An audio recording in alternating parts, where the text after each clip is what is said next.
आजची सत्य घटना आहे मध्य प्रदेशच्या इंदोर येथली।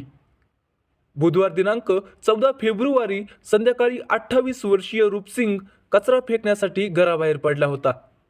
रात्रीचे 11 वाजून गेले तरीही तो अजून वापस आलाच नाही। यानंतर घरच्यांनी त्याची खूप शोधाशोध केली आणि शेवटी दुसऱ्या दिवशी रूपसिंग घरापासून काही अंतरावर असलेल्या रस्त्याच्या कडेला मृत आढळून आला। त्याला बघून असं वाटत होतं की त्याचा ॲक्सिडेंट झाला असावा। यानंतर पोलिसांना फोन करून या घटनेची माहिती देण्यात आली। पोलीस घटनास्थळी पोहोचले। मृत रूपसिंगला पोस्टमॉर्टमसाठी पाठवण्यात आलं। रूपसिंगच्या शरीरावर जखमेच्या खोल खुणा असल्या कारणाने डॉक्टरांनी रूपसिंगसोबत ॲक्सिडेंट घडला नसून त्याची कोणी हत्या केल्याचं स्पष्ट केलं। यावर पोलिसांनी घटनेचा घटनाक्रम बघत या संपूर्ण प्रकरणाचा कसून तपास केला, जिथे मोबाईल फोन डिटेल्सच्या आधारे अवघ्या 24 तासात या खुनाचा उलगडा झाला, ज्यात रूपसिंगची बायको पूजा आणि भाचा शुभम यांनीच खून केल्याचं समोर आलं। काय आहे प्रकरण ते चला पाहूयात आजच्या व्हिडिओमध्ये। पण त्या अगोदर आपण अजूनही आपल्या मराठी क्राईम डायरी चॅनलला सबस्क्राईब केलं नसेल तर आत्ताच करून घ्या आणि शेजारील घंटी नक्की दाबा, जेणेकरून आपल्या चॅनलवरती आलेला नवीन व्हिडिओ तुमच्यापर्यंत लवकरात लवकर पोहोचेल। तर चला सुरुवात करूयात।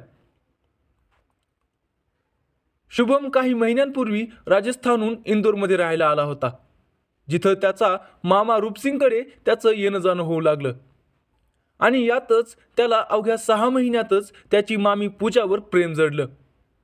नंतर शुभम अनेकदा सोशल मीडियाद्वारे मामीला चॅटवर गप्पा मारू लागला। काही दिवस असंच चालू राहिल्यानंतर शुभमनं त्याचं मामी पूजावर प्रेम असल्याचं सांगितलं। यानंतर दोघांत प्रेमाचे बहर फुलू लागले आणि इथूनच त्यांचे अनैतिक संबंध सुरू झाले आणि याची कल्पना कुटुंबातल्या कोणालाही नव्हती।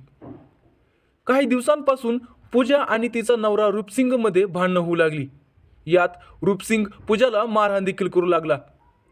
यामुळे बुधवारच्या रात्री पूजाने शुभमला फोन केला आणि रूपसिंग तिला हाणामारी करत असल्याचं सांगितलं। काहीही करून रूपसिंगला रस्त्यातून हटवण्याचं ती बोलू लागली। शुभम तेव्हा त्याच्या मित्रासोबत दारू पित होता। पूजाचं बोलणं ऐकून घेतल्यानंतर शुभमनं तिला व्हिडिओ कॉल करून मामाची हत्या करण्याची पद्धत सांगितली। त्यानं सांगितलं की तू आधी मामाच्या तोंडात कापड भर आणि त्याला मारण्याचा प्रयत्न कर।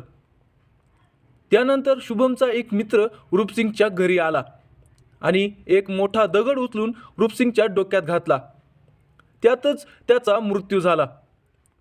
शुभमने सांगितलं की मामाच्या डोक्यावर पट्टी बांधा, जेणेकरून रक्त कुठे जमिनीवर सांडणार नाही।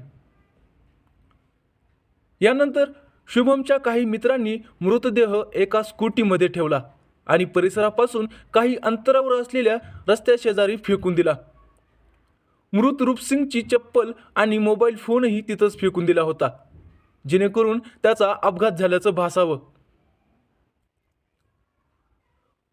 यानंतर पोलिसांनी या घटनेचा उलगडा करून पूजा आणि शुभमसहित त्याच्या मित्रांना अटक केलं आहे।